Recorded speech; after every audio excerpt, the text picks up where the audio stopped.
আসসালামু আলাইকুম। Blog with Mimi and আবি চ্যানেলে আপনাদের স্বাগত। আজকে সকাল সকাল উঠে পড়েছি। খুব সকালও নয়, 8টা বেজে গেছে, না 7টা বাজছে, 8টা নয়, আমি 8টায় উঠি। আজকে 7টা বাজছে, কারণ আজ মা নেই, তাই তাড়াতাড়ি উঠেছি। তো উঠে একটু সবুজের দিকে তাকিয়ে নিলাম। মা বলেন সবুজের দিকে একটু তাকাবে, উঠে চোখ ভালো থাকবে, তাই একটু সবুজের দিকে তাকিয়ে নিলাম।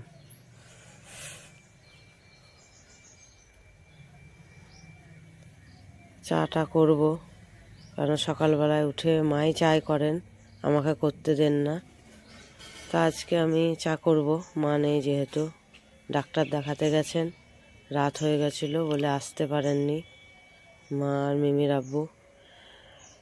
আমি একা, ছেলে মেয়ে দুটোকে নিয়ে আছি।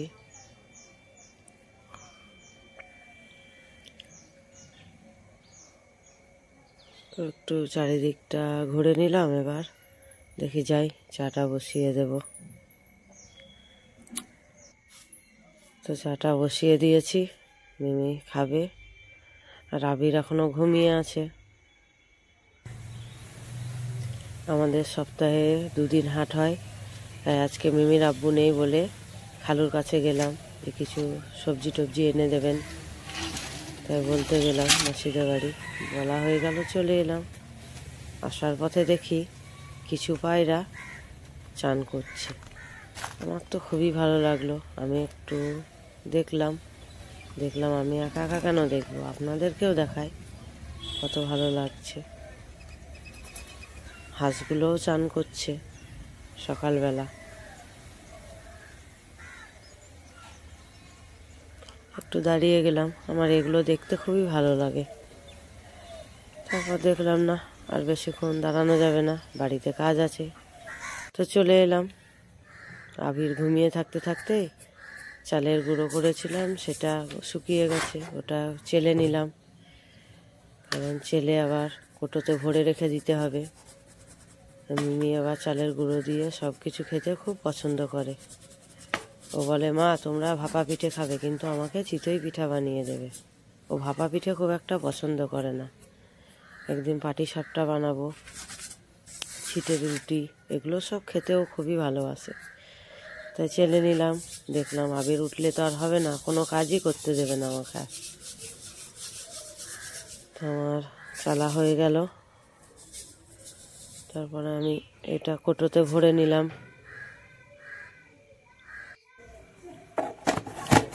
তারপরে কোটোটা লাগিয়ে দিলাম। এবার এটা আমি রেখে দেব। দুপুর হয়ে গেল, আবির ঘুম পাড়িয়ে দিয়েছি, একটু দোলনাতে রোদে শুইয়ে দিলাম। তো একটা কাকু দুধ দিয়ে গেল, তো আমি দুধটা নিলাম, নিয়ে একটু জাল দিয়ে নেব, ফুটিয়ে নেব দুধটাকে, আবিরকে খাওয়াবো।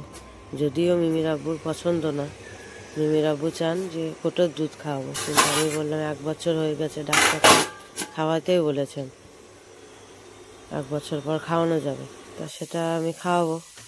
আপনাদের সঙ্গে গল্প করতে করতে দুধটা প্রায় পড়েই যেত, আর অন্যদিকে আমি ভাত বসিয়ে নিয়েছি।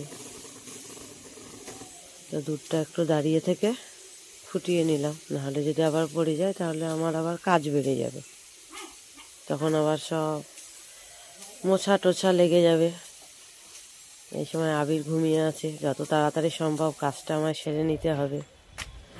তারপর আবার দেখছি গেঁদা গাছটা খেয়ে নিয়েছে মুরগিতে। তারপর দেখি কুমড়ো গাছগুলো সব খেয়ে নিয়েছে। আমার কিন্তু মনে মনে খুব রাগ হলো, আমি মুরগিগুলোকে তাড়িয়ে দিলাম একদম রাগে মাগে। কি আর করব। তারপর দেখছি এগুলো শুকিয়ে গেছে, এগুলোকে তুলে নিই, ঘরে ভরে নিই। ঘরে ভরে নিলাম, চান টান সেরে ভাত টাত খেয়ে আমি একবারে মাসিমণিদের বাড়ি চলে এলাম। ব্যাস, মাসিমণিদের বাড়ি এলেই তোকে সিঁড়িতে উঠতে হবে। সিঁড়িতে ওঠা আরম্ভ হয়ে গেল।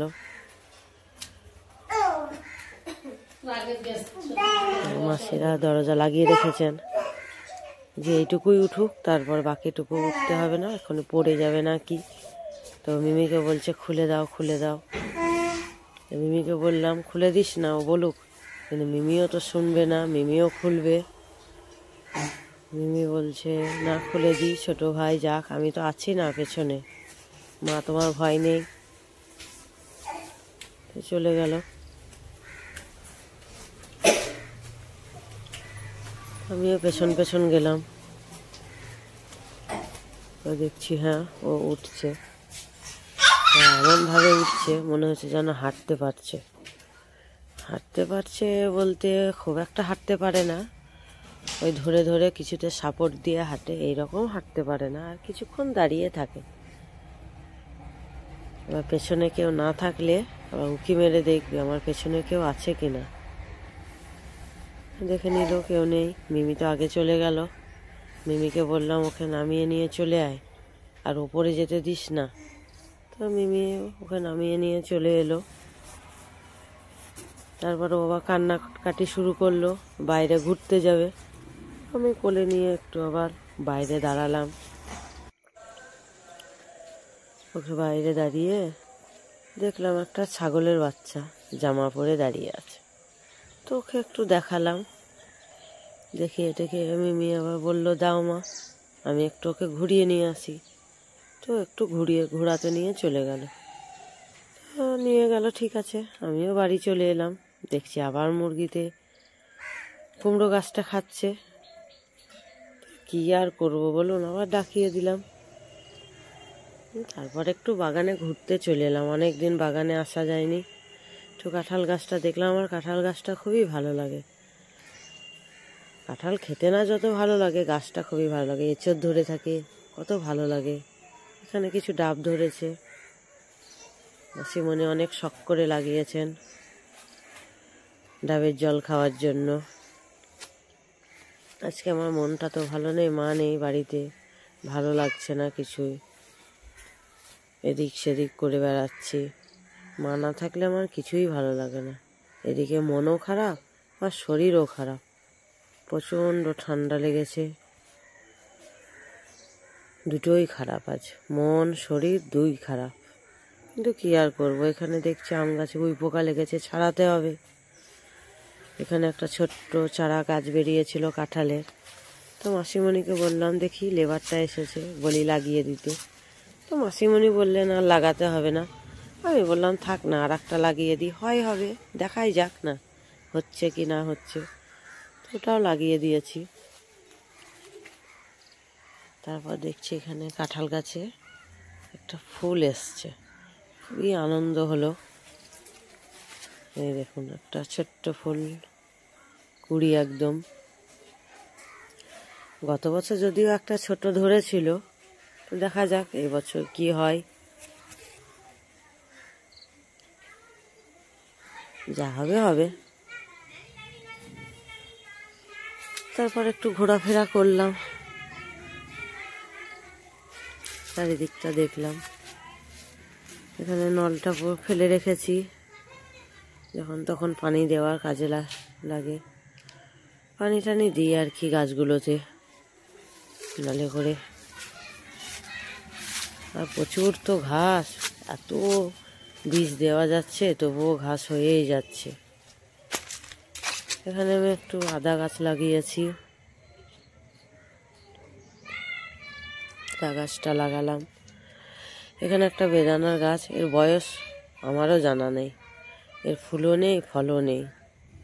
এখানে একটা আম গাছ,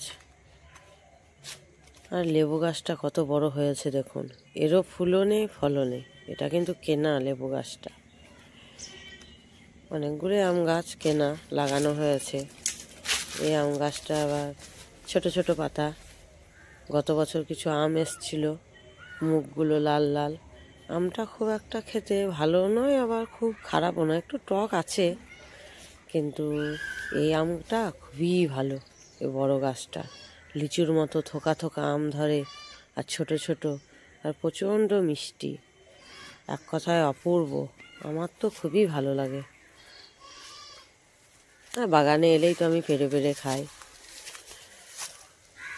আমের সময় প্রচুর আম খাই। এখানে আবার দেখছি আম গাছটা আবার উইয়ে খেয়ে নিয়েছে ছালগুলো।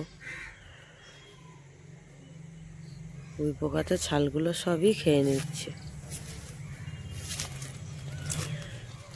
মেহেন্দি গাছও লাগিয়েছেন মাসিমণি, মেহেন্দি গাছ লাগাতে খুবই ভালোবাসেন, তাই এখানে কিছু মেহেন্দি গাছও লাগিয়েছে। আমার ভিডিও যদি আপনাদের ভালো লেগে থাকে তাহলে অবশ্যই চ্যানেলটিকে সাবস্ক্রাইব করে দেবেন আর আমার পাশে থাকবেন।